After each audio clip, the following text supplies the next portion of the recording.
And they might take out their wallet and write a check, for $20 million. The first guy wasn't paying anything for that painting, right? What's the difference? The difference is affect, emotions. And beauty really is something that's not inherent in the stimulus, just like there's nothing painful in the stimulus. And I think if you think of it that way, and the areas of the brain that light up when you get an emotional charge of this are not all that different in some respects from what happens when you have a pain experience. It turns out, we now know with imaging, which we never had a handle on anything in the cortex before, there's no one pain area in the brain that you could cut out. Forget it, it's not going to happen. Doesn't exist. There's no beauty area in the brain that you could cut out. What there are areas that light up, and the areas aren't important other than to say that there are areas that correlate with the intensity and with the location. But there are very different areas that light up or are active in association with the emotional power of the pain. And it's what we call part of the limbic or emotional cortex in this area here, which I'll come back to, for the aficionados, anterior cingulate gyrus. It lights up like a Christmas tree, and the more unpleasant the experience, the more it lights up. This is the part you really got to get rid of in order to treat pain. The stimulus sensory thing, that's fine. This is what is the problem. So, the bane of pain is plainly in the brain. That's what I like to say. All right? But where? And to what extent? Now we're going to talk about things that influence the perception of pain. Well, it depends. It depends on who is stimulated. Here's two imaging studies. All right, one set of images in one individual and another individual. This is a different part of the brain in one individual, another. Let's just look over here. It looks different. It was the same stimulus. Got quite a bit of activity here. You got a lot more activity here. What's the difference between these two individuals? It's a woman, that's a man.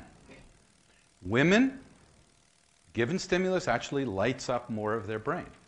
Women, by the way, by and large, everybody has pretty much the same pain threshold. It's one of the misconceptions of the world.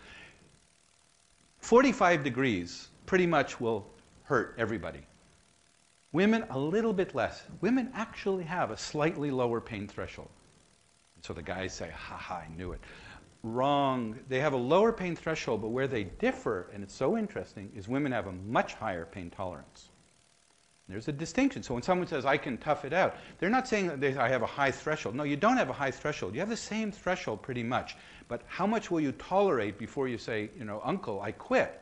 Women have a much higher tolerance, which I think, a guy probably could never deliver a baby, given the difference. And the differences are quite substantial. So there are gender differences that are clear. And there's probably genetic basis for some of those differences. It depends on the state of the individual when they received the injury stimulus. I love this one, all right? Is that a noxious, painful stimulus? Well, to somebody it might be. To this guy, he's cool. No pain. Saint Sebastian, is this a noxious stimulus? You bet it is. Is that somebody in pain? No, he's somewhere else. The stimulus does not determine whether or not it's painful. It's much more than that.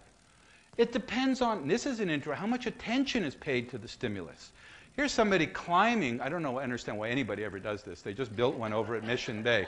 They're climbing a rock wall, and they're ruining the hell out of their fingers. Anyway, is it painful? To me, it would be excruciatingly painful. Is this person concentrating on the pain? Almost certainly not.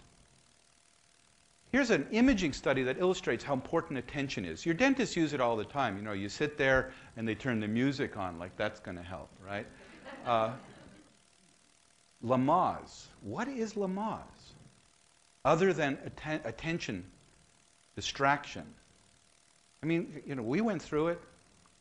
You pay $60 and you bring a pillow and they teach you how to breathe. You've been breathing all your life. They teach you how to focus on the ceiling and all that type of stuff.